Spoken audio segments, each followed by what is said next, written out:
শিক্ষা সহজের আজকের পর্বে দেখো নবম শ্রেণীর নারায়ণ গঙ্গোপাধ্যায়ের লেখা দাম গদ্যটি একদম টেক্সট পোর্শনের শেষ অংশ থেকে বেশ কিছু প্রশ্ন উত্তর সহ আলোচনা করছি। এর আগে বেশ কতগুলি ধারাবাহিক পর্বে তোমাদের কাছে টেক্সটের অপরাধীদের মতো চাইলুম না আসার আপনার সামনে এই অংশ পর্যন্ত কিছু প্রশ্ন উত্তর সহ আলোচনা হয়েছিল। আজকে দেখো তোমাদের প্রথম প্রশ্ন দেওয়া হয়েছে যে মাস্টারমশাই আমাকে বলতে দিলেন না, মাস্টারমশাই কাকে কেন বলতে দিলেন না, 3 নাম্বার রয়েছে। তাহলে দেখো লাইনটা কোথা থেকে নেওয়া হয়েছে। এখানে প্রশ্ন করা হয়েছে কে কাকে, মাস্টারমশাই কাকে কেন বলতে দিলেন না। তাহলে প্রথমে উৎস উল্লেখ করলে এরপর বলবে যে মাস্টারমশাই গল্পের কথক সুকুমারকে কোনো কথাই বলতে দিলেন না।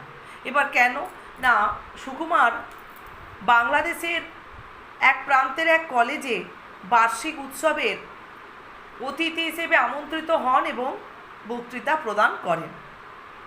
ঘটনাক্রমে আমরা কাহিনী থেকে জানতে পারি যে সুকুমারের ছোটোবেলার স্কুলে বিভীষিকাময় অঙ্কের মাস্টারমশাই রিটায়ারমেন্টের পর বাংলাদেশে গিয়ে স্থায়ীভাবে বসবাস শুরু করেন।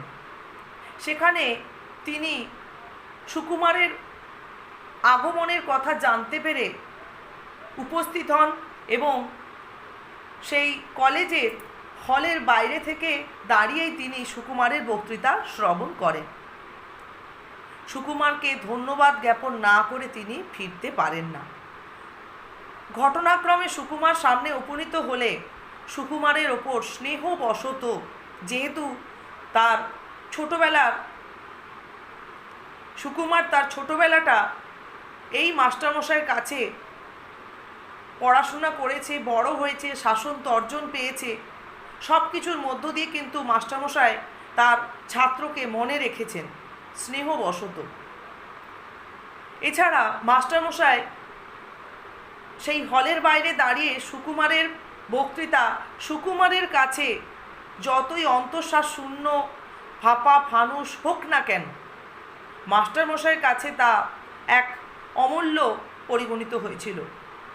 এছাড়া মনে মনে মাস্টারমশাই সুকুমারের প্রতি বেশ আবেগে আপ্লুত হয়েছিলেন, কেননা ইতিপূর্বে সুকুমার যে আশঙ্কাটা করে উঠতে পারেননি, অর্থাৎ পত্রিকাকে দেওয়া লেখাটি কোনোভাবেই হয়তো মাস্টারমশাইয়ের কাছ পর্যন্ত পৌঁছবে না, সেই লেখাটি কিন্তু পৌঁছেছিল।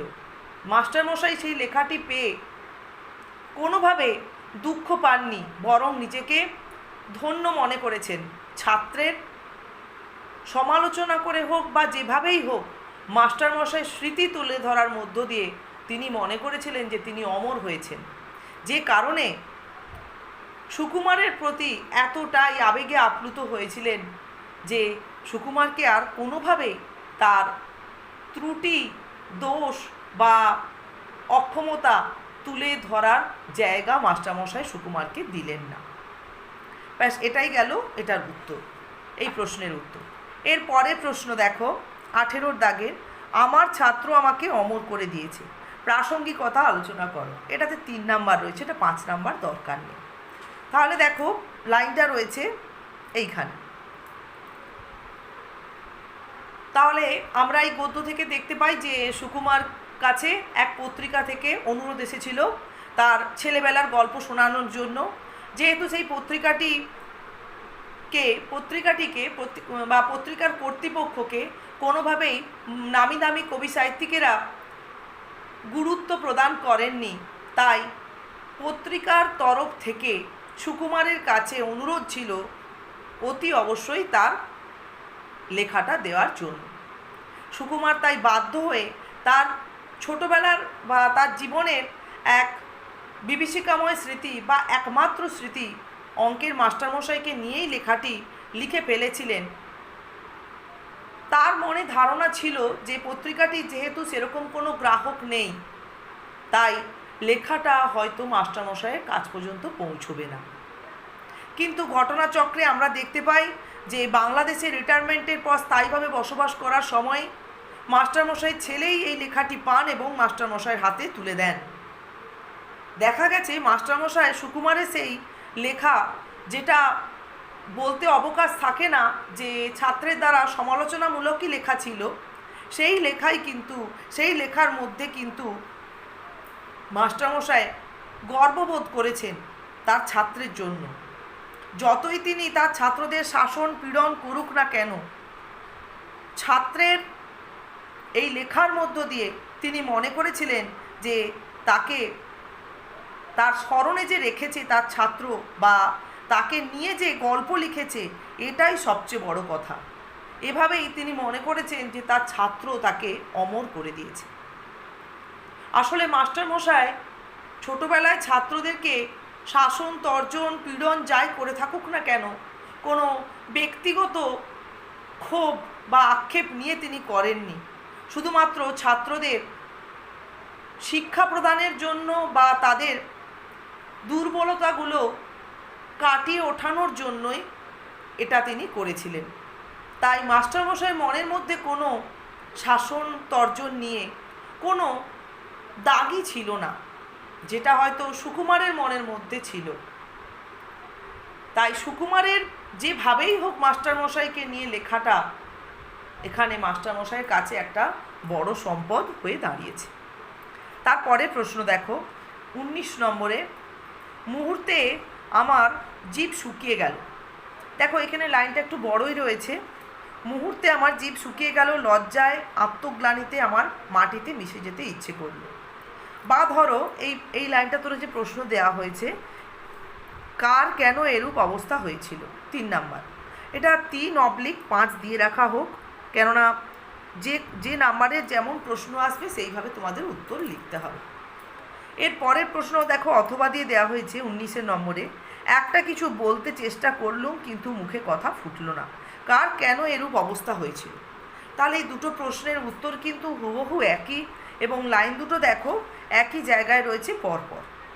এই লাইন দুটোর মধ্যে যে কোনো অংশ তুলে প্রশ্ন এলে উত্তর কিন্তু একই হবে। তাহলে এই অনুভূতি হচ্ছে এই গল্পের কথক সুকুমারের।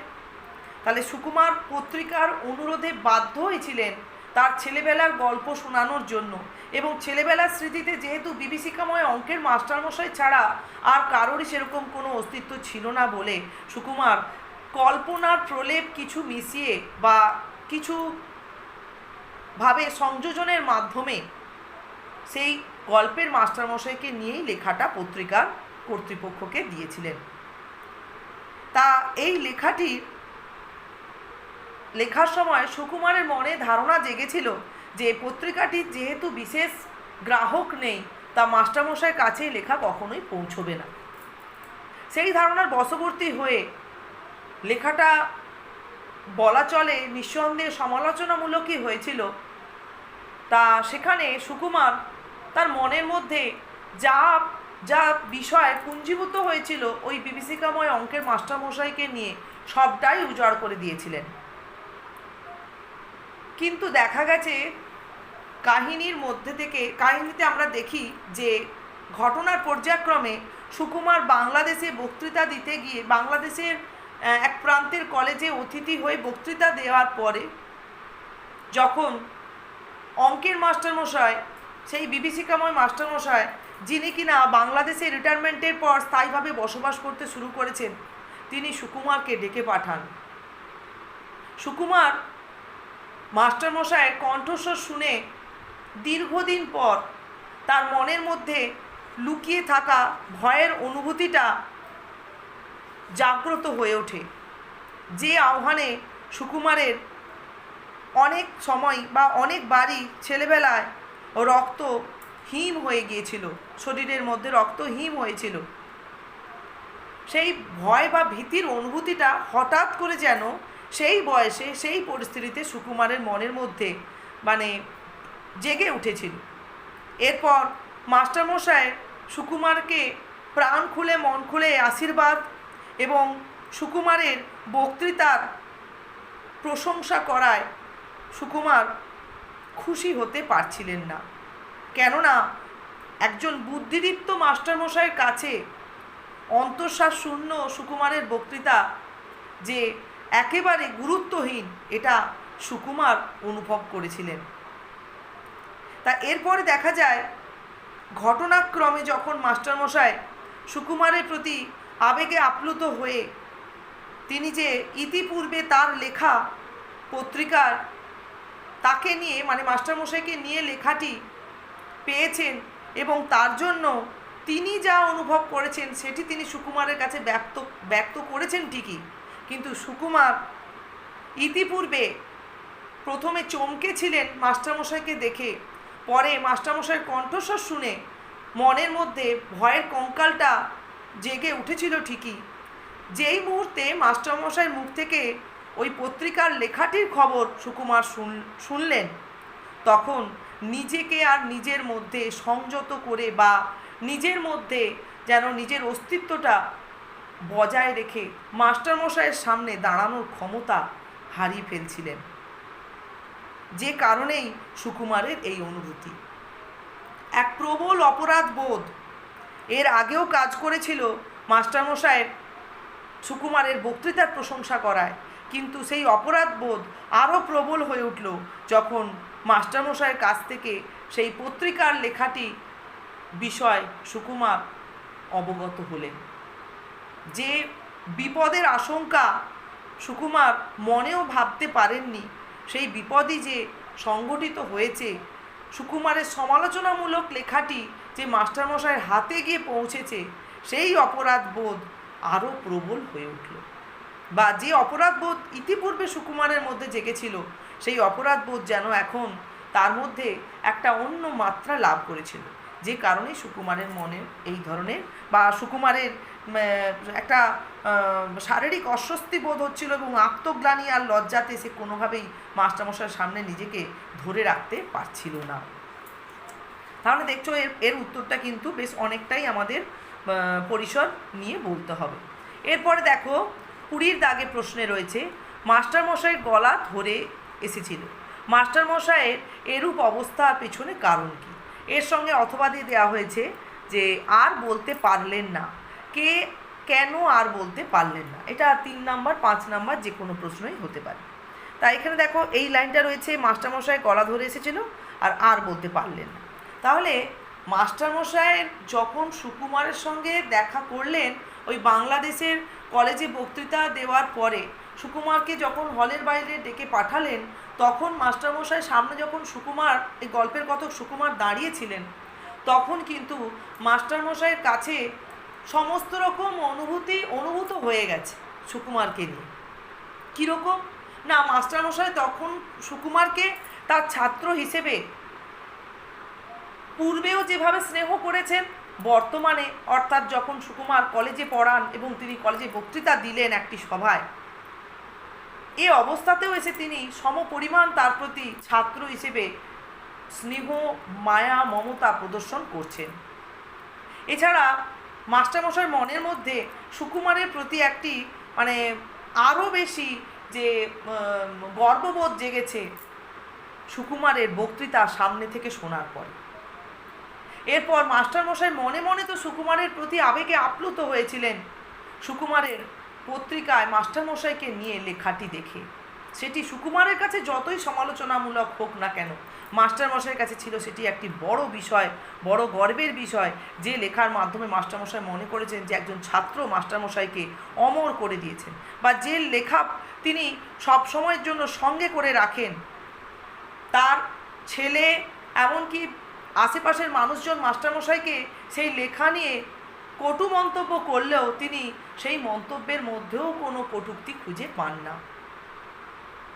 তিনি এতটাই তার সুকুমারের লেখাটির দ্বারা আপ্লুত হয়েছিলেন, ছাত্র সুকুমারের লেখার দ্বারা তিনি এতটাই আবেগপ্রবণ হয়ে উঠেছিলেন যে সুকুমারের সমালোচনার মধ্যেও তিনি সমালোচনা অনুভব করছিলেন না। এরপরে যখন সুকুমারের কাছে এই সমস্ত বক্তব্য উপস্থাপন করছিলেন, আবেগে আপ্লুত হয়েই কিন্তু মাস্টারমশাইয়ের গলা ধরে এসেছিল, বাকরোধ হয়েছিল। সুকুমারের প্রতি যে মমত্ববোধ সেই মুহূর্তে মাস্টারমশাই মনের মধ্যে জেগে উঠেছিল, যে তিনি তার আনন্দ ধরে রাখতে পারছিলেন না, যে অন্যায়ও যদি তিনি তার ছাত্রদের কাছে করে থাকেন, তারা তার সন্তানের মতো, সেখানে তার অন্যায়ের মতো পরিগণিত হবে না, এটা মাস্টারমশাই মনে করেছেন। তাহলে একজন ছাত্রের প্রতি যে ভরসা বা যে তিনি ছাত্রের উপর যেভাবে তিনি নির্ভরশীলতা দেখিয়েছেন এখানে, সেদিক থেকে আমরা বুঝতে পারি যে সুকুমারের প্রতি আবেগ, স্নেহ, মমত্ব সবটাই যেন এই মুহূর্তে মাস্টারমশাই উজাড় করে দিয়েছিলেন, যে কারণে মাস্টারমশাইয়ের বাকরোধ হয়েছিল এবং যে কারণে মাস্টারমশাই আর কোনোভাবেই তার বক্তব্য তুলে ধরতে পারছিলেন না। তারপরে প্রশ্ন দেখো, এটা গেল 20 নম্বর। এরপরে 21 নম্বরে রয়েছে, এখানে দেখো 3টে লাইন ধরে প্রশ্ন দেওয়া হয়েছে কিন্তু উত্তর একই। এই 5 নম্বরে, মনে হলো স্নেহ, মমতা, ক্ষমার এক মহাসমুদ্রের ধারে এসে দাঁড়িয়েছি। কার কেন এরূপ অনুভূতি হয়েছিল?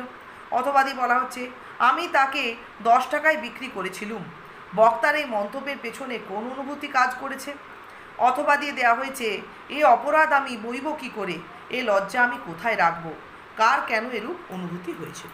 তাহলে দেখো 20 দাগের প্রশ্নে আমরা যেটা দেখলাম পুরোপুরিভাবে মাস্টারমশাইয়ের অনুভূতি। এবার 21 দাগের প্রশ্নে ঠিক মাস্টারমশাইয়ের অপোজিটে যে দাঁড়িয়ে রয়েছেন গল্পের কথক সুকুমার, তার অনুভূতির কথা এখানে তুলে ধরা হচ্ছে। তাহলে সুকুমারের ক্ষেত্রে অনুভূতিটা কেমন? পরিপূর্ণভাবে একদম অপরাধ বোধে ঢাকা। এখানে সুকুমার ছোটবেলা থেকেই অঙ্কের মাস্টারমশাইকে এক বিভীষিকাময় রূপে দেখেছেন। সেই বিভীষিকাময় রূপটা নিয়েই মাস্টারমশাই সুকুমারের মনের মধ্যে বড় বয়স পর্যন্ত বিরাজ করেছেন, স্বপ্নেও তাড়া করেছেন। এরপর যখন তিনি যখন তিনি কলেজে পড়ান, তখন বাংলাদেশের এক প্রান্তের কলেজের বার্ষিক উৎসবে অতিথি হিসেবে আমন্ত্রিত হয়ে বক্তৃতা দিলেন এবং সভার বাইরে থেকে কেউ হয়তো তাকে আমন্ত্রণ জানিয়েছেন বা ডেকে পাঠিয়েছেন ধন্যবাদ জ্ঞাপনের জন্য। এই ধারণার বশবর্তী হয়ে যখন সেই সন্ধ্যার মুহূর্তে হলের বাইরে সুকুমার বেরিয়েছিলেন, প্রথমে সেই অপরিচিত মানুষটার চেহারা দেখে চমকে উঠেছিলেন সুকুমার। পর মুহূর্তে দেখো পরপর ঘটনাগুলো কিভাবে ঘটছে। অপরিচিত মানুষটার চেহারা দেখে প্রথমেই চমকে উঠেছিলেন সুকুমার, পর মুহূর্তে তার সাড়ায় সেই বিস্ময়টা ধীরে ধীরে এক অন্য শিহরণে পরিণত হলো সুকুমারের মনে। চিনতে পারলেন সেই স্বর এবং মাস্টারমশাইকে নিয়ে মনের মধ্যে যে একটা ভীতির অনুভূতি ছিল সেটা এক প্রবল আকার নিল সুকুমারের মনের মধ্যে। সুকুমার মাস্টারমশাইয়ের প্রতি নত হলেন। মাস্টারমশাই তার মঙ্গল কামনা করলেন, তার কল্যাণ কামনা করলেন এবং তার বক্তৃতার তিনি মুগ্ধ হয়েছেন বা তার বক্তৃতার নিয়ে তিনি প্রশংসায় পঞ্চমুখ হলেন সুকুমারের। কিন্তু সুকুমার এই প্রশংসায় কোনোই আনন্দ অনুভব করতে পারলেন না, বরং এক অপরাধবোধ তাকে ঘিরে ধরেছিল। কেননা সুকুমারের কাছে ছিল সর্বার্থ সাধক সেই একটি মাত্র বক্তৃতা, যেটি তিনি যে কোনো স্থানে গিয়ে একটু মাত্র হেরফের করে বক্তৃতা দেওয়ার জন্য ব্যবহার করেন। তাই তার সেই অন্তঃশ্বাসশূন্য বক্তৃতার প্রশংসা বুদ্ধিদীপ্ত মাস্টারমশাইয়ের মুখে ঠিক মেনে নিতে পারছিলেন না। এরপর যখন এই পর্যন্ত সুকুমারের অনুভূতিটা ঠিক ছিল, এরপর সুকুমার যখন দেখলেন যে তার পত্রিকায় লেখা মাস্টারমশাইকে নিয়ে সমালোচনামূলক লেখাটি ঘটনাক্রমে মাস্টারমশাইয়ের হাতে গিয়ে পৌঁছেছে এবং মাস্টারমশাইয়ের সেই লেখাটিকে কেন্দ্র করে যে অনুভূতি, তার যে গর্ববোধ, তার যে আনন্দ, তার যে আবেগে আপ্লুত হয়ে ওঠা, এটা সুকুমারের কাছে যেন একটা অন্য রূপ লাভ করল। সুকুমার নিজের মধ্যে আত্মগ্লানিতে লজ্জায় মাটিতে মিশে যেতে চাইলেও মাস্টারমশাইয়ের এক অন্য রূপ তিনি লক্ষ্য করলেন এই বয়সে এসে বা সেই পরিস্থিতির মধ্যে দাঁড়িয়ে। যে মাস্টারমশাইকে ছোটোবেলা থেকে বিভীষিকাময় ছাড়া, বড় বয়স পর্যন্ত বিভীষিকাময় ছাড়া কিছু বলেই তিনি ভাবতে পারেননি, এই কাহিনীর এই মুহূর্তে এসে আমরা দেখতে পাচ্ছি সুকুমারের কাছে সেই মাস্টারমশাইয়ের এক অন্য রূপ তার দৃষ্টিতে ধরা পড়ছে। মাস্টারমশাই স্নেহময় রূপ সুকুমার অনুভব করছেন। মাস্টারমশাই সুকুমারকে প্রাণ খুলে আশীর্বাদ করছেন, তার কল্যাণ কামনা করছেন, তার বক্তৃতার প্রশংসা করছেন। এমনকি পত্রিকায় লেখা তার সমালোচনামূলক লেখার মধ্যে কোনো দোষ ত্রুটি তিনি খুঁজে পাচ্ছেন না। এত কিছুর পরে কিন্তু সুকুমার মাস্টারমশাইকে আর সেই বিভীষিকাময় দৃষ্টিতে দেখতে পারলেন না। একজন বিভীষিকাময় অঙ্কের মাস্টারমশাইয়ের মধ্যেও যে স্নেহ, মমতা ও ক্ষমার এক রূপ লুকিয়ে রয়েছে, বা তার মধ্যেও যে এক বিশাল আবেগপ্রবণ বা স্নেহময়, মমতাময় মন রয়েছে, সেটা আজ সুকুমার অনুভব করলেন সেই পরিস্থিতিতে দাঁড়িয়ে। যে স্নেহকে তিনি কোটি মণিমাণিক্যের চেয়েও বড় বলে মনে করেছেন, তার মমতার মূল্যকে তিনি সংসারের সব ঐশ্বর্যের থেকে বেশি বলে মনে করেছেন, আর ক্ষমাকে তিনি কুবেরের ভাণ্ডারের থেকেও বড় বলে মনে করেছেন। তাহলে এই কারণেই বা এই পরিস্থিতি বা এই ঘটনার পর্যায়ক্রমের পরেই কিন্তু সুকুমারের মনের মধ্যে এই ধরনের অনুভূতি জেগেছিল। বা এই অনুভূতির পর সুকুমার যখন মনে মনে ভাবলেন যে তিনি পত্রিকার কর্তৃপক্ষর কাছ থেকে এই লেখাটির বিনিময়ে যে 10 টাকা পেয়েছিলেন, এটা নিয়ে তিনি মনে মনে তুষ্ট হয়েছিলেন, তা সেটা থেকেও তার মনের মধ্যে অপরাধবোধ আরও প্রবল হলো এবং নিজে আত্মগ্লানিতে ফেটে পড়লেন। তাহলে এভাবেই আমরা দেখতে পাবো যে গল্পের মধ্যে একদিকে যেমন মাস্টারমশাইয়ের অনুভূতি কাজ করছে, অন্যদিকে তেমনি সুকুমারের মনের মধ্যেও অনুভূতিটা পর্যায়ক্রমে পরিবর্তন লাভ করছে। তাহলে এভাবেই আমরা দেখলাম যে দেখো তোমাদের দাম গদ্যটার প্রশ্ন উত্তর সহ আলোচনা শেষ হলো। আজকে যে প্রশ্ন উত্তরগুলো দেওয়া হয়েছে শেষ অংশে পরিমাণে কম, তোমাদের দেওয়া হয়েছে টোটাল আজকে 17, 18, 19, 20, 21 এই কটা প্রশ্ন দেওয়া হয়েছে, কিন্তু উত্তরের পরিসর দেখতে গেলে কাহিনীর শুরু থেকে শেষ পর্যন্ত বিভিন্ন অংশের মধ্যেই কিন্তু ছড়িয়ে ছিটিয়ে রয়েছে। তাহলে পুরো টেক্সটটাই তোমরা এভাবে অনুশীলন করো।